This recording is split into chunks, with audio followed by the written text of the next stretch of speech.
Hello again, welcome back to the channel. Your mind is not playing tricks on you. I'm in a little different position than I normally am because it's really bright outside today and there's just light coming in every direction. So anyway, that said, is the word narcissist being overused today in our society? So a lot of people asking that question, and I'm here to, I hope, shed a little bit of light on it. Maybe not answer it definitively, but I'll give you my take on it. So, the answer to this question, even though we like nice, neat, tidy answers, is yes and no. It's both. It is being overused, and yet it's not being overused. So, I'm going to break this down. So, there are two reasons why it is being overused, and I'll start with those first, and then I'll get to the whopper, the big reason why it is absolutely not being overused. So, let's start, and we'll get to the final reason here after the first two.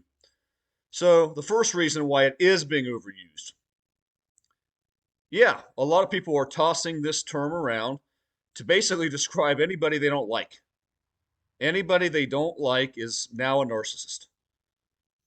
If anyone is haughty, if they are too proud, if they are arrogant, they're a narcissist. If a person has ever cheated, they're a narcissist. If a person has ever lied, they're a narcissist. If anyone has ever stolen something, then they're a narcissist. Basically, anybody who looks at you the wrong way is a narcissist. Now, not everybody's doing that. There are still people who have barely even heard of the term, or most importantly, have no idea what it means. And I would suggest that most of the world has heard of it by now, but most of the world doesn't really know what it means. And I will talk about that when I get to why it is not being overused. But basically, yes, there is a tendency today to pretty much label everyone who does you wrong, does you dirty, has major flaws, is a liar, cheater, thief, whatever you want to say. It's very easy and very convenient to call people particular terms, and narcissism is one of the big ones. And it is, of course, popular for a reason, and I will also cover that. So, yes, in a sense, there's no question to some degree, guys, it's being overused because you have a lot of people out there using it who don't really know what it means.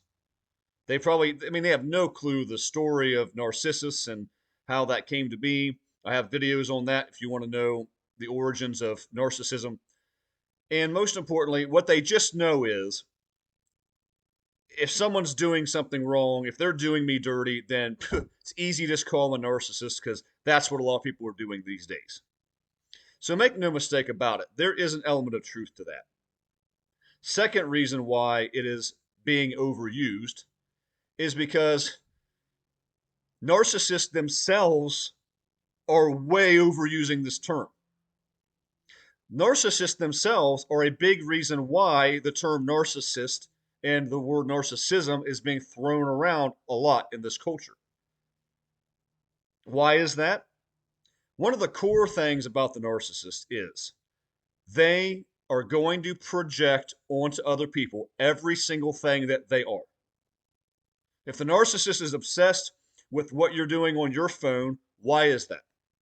Because they know they're doing it on their phone. If they think you're a cheater, it's because they're a cheater. If they're worried about what you're doing, it's because they know they're doing it. The narcissist is the king and queen of projection. In fact, it's so much the case that once you understand these people at all, they're absolutely easy to understand. They're so simple to predict. And that in one sense, it's that if they start to approach you with something and they're accusing you of doing a particular thing, you almost know for a certainty right then and there, without any further investigation, they're doing it. You're accusing me of cheating, huh? You think I'm doing something on my phone, do you? There's my answer. What are you doing? And that's the truth. So they project everything about what they are onto other people. So it's the same with calling people narcissists. Narcissists very frequently. In fact, man, almost always a narcissist is going to call other people a narcissist. Why? Because it deflects the blame and it projects themselves onto others. Because it's very simple. It's brilliant strategy, except for the fact that once you figure it out, it's the easiest thing to understand. The strategy is, if I'm saying this about someone else, it can't be true of me. This is very common for people who commit crimes. They will, let's say it's kidnapping or something of the sort. The kidnapper will often show up and try to help other people find the person who's missing. Or in worse cases where the person's not here anymore. They'll show up and pretend to help. Why? Because if I'm doing that, if the person who does the crime is there to help, then they didn't do it. You're never going to look at them. They're sort of hiding in plain sight. The narcissist knows that if they call other people narcissists, then you won't assume that they are narcissists. Like I said, except for the fact that it backfires once you understand how this game is played. Both narcissists that I dealt with, one was the extensive narcissist that taught me all these lessons. And then another that I met about a year and a half after that I just got a little ways in on until I'm like, seen this before. Seen this one before. Rode the ride, got the t-shirt. And both of them called other people narcissists. The primary one I dealt with, oh, they had this big bad ex who was the narcissist. And they started out by joking that I was early on. Because she wanted to see if I knew what it was. I understand that now. The second one I dealt with, oh, her main ex, that she has children with, oh, he's a narcissist. He's a narcissist. In both cases, they were the narcissist. Not the ex, not me. So, my point is, it's overused because narcissists themselves are using this term willy-nilly. And they're using it as a protective measure, as a way to hide. Because if they cast that onto other people, then it's not them. I mean, that makes sense, right? Sneaky, demonic, also easy to figure out once you do. So those are two reasons. Sorry, bear with me, I gotta grab my coffee. Two reasons why it is being overused. Make no mistake. However, this is a big however. It is not being overused for a huge reason. When I tell you that this world is crawling with real, full-blown, legitimate narcissists, I'm as serious as a heart attack. Our world really is, in a serious way, chock full of these individuals at almost unimaginable rates of increase, almost unimaginable numbers. Guys, I am taken aback by how many there are. I am shocked, as much as I know how rampant it is, by how much you just run into it and run into it. Guys, drop a comment below if you have found yourself over and over and over continuously running into them. Boom, boom, boom, boom, boom. And you just think to yourself each time, now there's no way this person's going to be a narcissist. Like, I'm going to give them a shot. Like, law of averages, right? Probability. There's no way that this. And they are. Crap, here we go again. Some of you guys I know have married multiple narcissists. Some of you guys have run into them literally your whole lives and only that exclusively. I mean, I know it. Hillbilly Exorcist, one of the great viewers on this channel. We've talked regularly. He's run into this time and time and time and time and time again. So have other people. And so have I in a smaller way. So guys, yes, it's not overused because there actually are that many of them out there. People will estimate in a clinical setting, what, a few percent, I've heard as high as 5% of the population from a clinical diagnosis. Well, guess what? Most people were never diagnosed. The diagnosis is also very strange, very obscure thing to actually get to. It depends on the counselor. It depends on the criteria. It depends on how much the narcissist is faking and has duped the counselor, because that happens. That means nothing. A diagnosis means nothing. What means something is, how is this person behaving? And that's the key. I made a video a long time ago.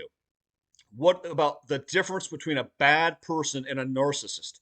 And it is dramatic. Not all bad people are narcissists, but all narcissists are bad people. Play that again if you need to. The reason why this is different, there are this many full-blown narcs. And the reason I say full-blown, absolute, legitimate, real McCoy narcissists is because they all play out of the what? Same playbook. And yes, they do play out of the same playbook. But here's the thing. It's the same playbook, it's different execution. It's like two football teams that literally have the same playbook, all the same plays, everything is identical. But the two teams, because they have different personnel, they're going to carry those plays out in a slightly different, unique way. But the playbook, basically, as you guys, many of you know, is very general, and then there's lots of little details of things they do. The playbook basically is love bomb, which means just mirror back at you the things they know you want to see, whether that's sexual or many other ways. It's not always that way. But what you want to see, they will mirror that to perfection and they'll get you on the hook. And then after they get you on the hook, whatever that means, you're moved in or you're married or you're engaged or you love them or whatever it is, when they think they have you, then starts the abuse, the devaluation stage. It's like clockwork. For me, with the narcissist, it was 5 days after we said, I love you. 5 days. What happened? Nothing. Just, just, she was there. She thought, well, I got him. Time to start. So they start the devaluation, all the abuse you can stand and more. Finally, something gives. They've had enough. They've found someone else. You've had enough. You can't stand it. And the discard comes. Whether they discard you or you do a reverse discard, it happens. It's inevitable. It's always going to occur sooner or later. And then finally, the Hoover, which the Hoover doesn't happen as often as people think it does anymore. Too much attention from dating sites. Supply is too easy. Age of texting, social media, dating apps. They don't need to come back to former partners as much as they do while it still does happen. So that's it. And they all do this. Every single one of them out there is on this repetitious cycle of love bomb, deval, discard, sometimes Hoover. Love bomb, deval, discard, sometimes Hoover. And they just do this their whole lives. That's not a trait, and that's not a pattern of just a bad person. That's a trait of a very specific kind of monster that we have rightly called a narcissist. Because they're completely self-absorbed and self-obsessed, and no one else matters, not even a little bit, except for them. Even when it seems that someone else matters, it's just because they're pretending so that they can get something in return. So there's a big difference. And let me illustrate this real quick again. Both narcissists I dealt with, polar opposite stories. One, absolutely underprivileged, very poor childhood, abuse, all of that. The other, overprivileged, golden child, had a nice home and parents and stability and all of that. Both people in polar opposite situations became the same type of wicked narcissist because they made decisions. It's not just about upbringing. It matters, but they made their choices to manipulate, lie, cheat, steal, do all of that till they're given over to the powers of darkness. Both of them played it differently. The narcissist who was undervalued, underprivileged, abused, she came on sugary sweet. I mean, sweet as syrup, sweeter than yoo-hoo. And it was all about what I wanted to see. It was all about everything is good and roses and daisies and I like what you like. It's like Coming to America. Whatever kind of food you like, mirror, mirror, mirror, mirror on the wall. And then 3 months in, 4 months in, said I love you. That was it. It's done. The other narcissist threw a curveball at me. I don't think I've talked about this. She threw a major curveball, and this didn't last very long at all. I didn't get very far in. Nothing romantic even. She started out cold, almost distant, almost abrasive. And we talked a little bit about narcissism early on because She was a little bit familiar, I think, with stuff I did, but mostly she was accusing an ex of being a narcissist. And I thought, okay, well, that's fishy, maybe, but I've done that because I was with a narcissist. So we started to talk about this a little bit. And one of the things I remember early on was she's not love bombing me. She's, like I said, almost cold, almost abrasive with me. Well, that might be a good thing because that's not what I'm used to seeing. That's not a love bomb. And I even told her that one time, like, one thing's for sure, you definitely haven't tried to love bomb me. Oh, and she's like, not at all. Well, here's the thing. As that went on just a little bit, the reason she was cold and things was because that's her default position. That's her who she is in her sort of true nature, or at least the beginning place, the beginning phase. What she did after that was feel me out and see what I'm all about. Oh, you're very religious, as she would say. Oh, you're into your daughter. Oh, this is, you live kind of this peaceful, simple life. And she was feeling me out, getting an idea for past situations, relationships slowly. And so she actually warmed up to me a bit as it went on. And I'm like, well, that's interesting because this is the opposite of what I experienced the first time. But here's the thing. In the process of doing that, it did become love bombing. Love bombing of I wanted stability. I wanted a person who would be good to my child. We had this in common. We care for our kids. We want the same things.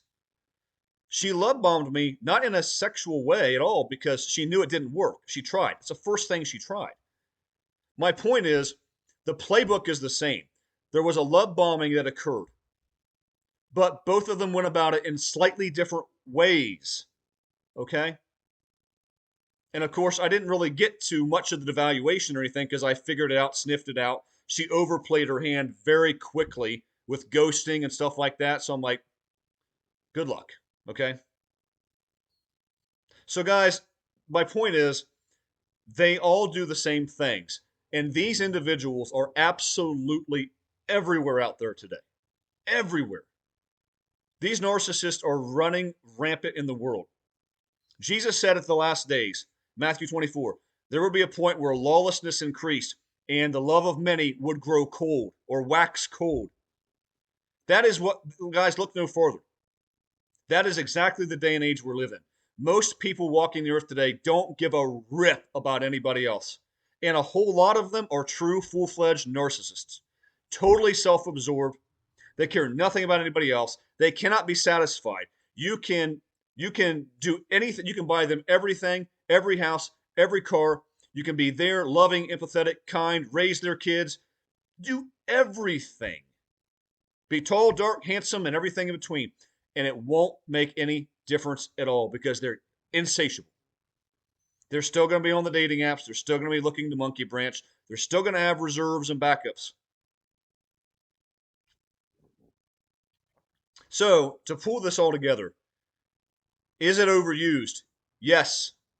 And a big part of why it's overused is because there actually are that many narcissists out there. And those narcissists are accusing other people of being that.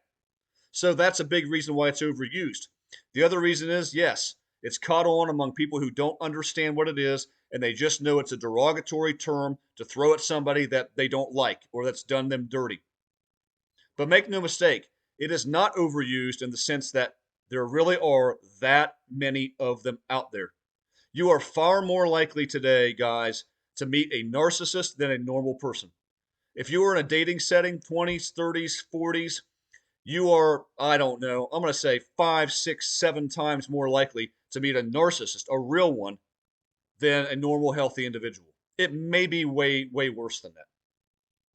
So, however bad we think this is, narcissism, this whole deal, it's worse than we even think. Yes, it's overused in some respects, but it is way underused, probably, in the sense that there really are that many of these cold blooded reptilian creatures roaming the earth. So, guys, hope this helps you make some sense of things. Drop comments below. You guys have had awesome comments lately.